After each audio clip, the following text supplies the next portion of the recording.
Surprise! I'm back for video number 2. I was not sure I was going to be doing this, but I am, so here we go. First and foremost, I want to thank every single one of you who watched, liked, commented, shared, texted, messaged me, did anything that you did to support and encourage me. It means the world, especially when this is kind of scary and a very foreign thing to do. Not talking, obviously. I can do that very well. More just sharing my story and especially putting it out there for the public. It's one thing to talk to somebody close to you and be transparent, but it's different when you're sharing it with whoever wants to watch it. So I really appreciate all of your support and encouragement. I hope that I can be of some source of encouragement for you as well. No matter what the circumstances and no matter what situation you may be in. We all are going to go through hard things, and we're all going to go through hard stuff, whether you're in it right now, whether you just came out on the other side, or whether you know it or not. It may happen in a month. I'm just going to share some stuff today, some resources and some tools that I used over the last year while I've been going through my divorce that have just been a source of encouragement and just have been really great for me moving forward. First things first, I'm going to say the word counseling. Ooh.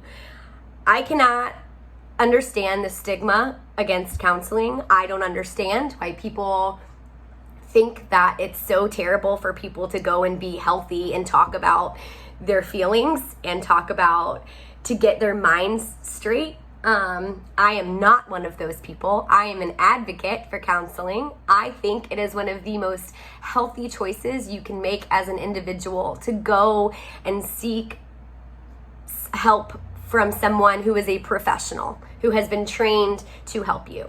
I printed out this piece of paper. You've probably seen it on the internet before.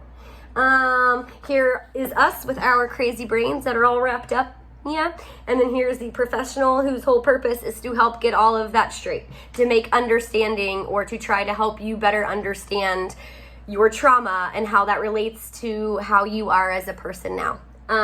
Again, I just think it's very healthy for people to be able to go and do that. So if you need the encouragement from anyone, let this random person on YouTube say, hey, go to a counselor. It'll be worth it. Secondly, I encourage you to journal, to write a lot. That's what I have been doing for actually a long time, whether it's been in the last year or just throughout my life. I've always seen journaling as an outlet to get my thoughts out and kind of process as well. Also, recently I've been getting to use it as being able to see my growth. Like I can see, like, it's tangible. You know, I can go back and actually read how I was feeling at that time and in those moments and say, wow, like I no longer feel like a loser, like I wrote down, or I no longer feel like I'm completely lost, or I no longer am crying over my meal of pad thai that I had delivered to my house. I read that excerpt in my journal from like 7 months ago, and I've been laughing for a while. But besides the point, back on track. Yes, journaling, great. Another resource for you, that's something that you can do anytime, anywhere.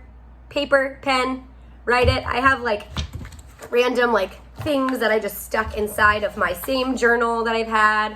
This goes down as like 2019 journaling. Yeah, so moving on. Next up would be some books that I have read the past year. First and foremost, I shared this the other day, but I will continue to share it until everybody on the face of the planet has read this book. It's Not Supposed to Be This Way by Lisa TerKeurst. She is so fantastic. It's like sitting and talking to a friend who's just been through a crazy tragedy and trauma, but is seeing the best in it all. I'm going to read a little excerpt just to give you a little tidbit. We think the shattering in our lives could not possibly be for any good. But what if the shattering is the only way to get dust back to its basic form so that something new can be made? We can see dust as a result of an unfair breaking, or we can see dust as a crucial ingredient. Dust doesn't have to signify the end. Dust is often what must be present for the new to begin. She's so good. Please read this book. Even if you're not a believer, like, she's a Christian author and does make ties to God and everything, but she's just so great. I'm going to put a link in the comments to it on Amazon. So please go read it. Another book and another author who I'm sure most people have probably heard of is Brené Brown. This book in particular, she's the author of Daring Greatly, and some other books that are all very empowering for being vulnerable and teaching people to just be their most authentic selves, owning their stories and just becoming the best version of you, pretty much. This book is just about making sure that you can't skip the messy middle part. You got to go through it and basically figuring out how to come out on the other side even stronger. That's why it's called Rising Strong. Hey, get it? So a little excerpt from her book. The irony is that we attempt to disown our difficult stories to appear more whole or more acceptable.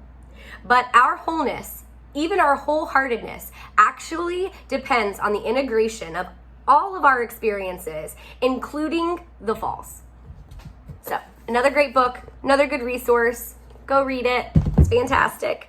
I was trying really hard to keep this under 7 minutes, but it's not going to happen today. I can work on my time management. That is one of my goals. Moving forward. Continue. I have a great Bible study that I did at the very beginning, also by the magnificent Lisa TerKeurst. I'm a little obsessed, but she's that good.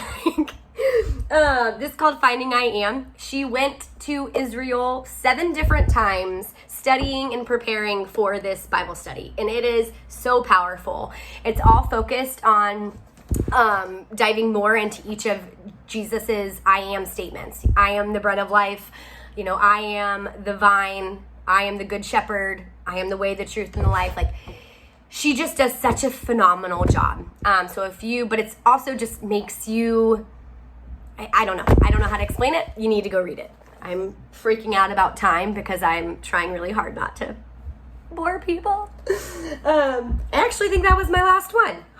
Oh, no, it's not. Music. I have always really enjoyed music. I love the lyrics, I love beats, I love harmonies, all that good stuff. And that's definitely been something that I have been able to listen to and has really helped me. I made playlists that were all Christian. I made playlists that were not and were highly explicit. And I sometimes yelled at the top of my lungs and said a lot of curse words while I sang these songs.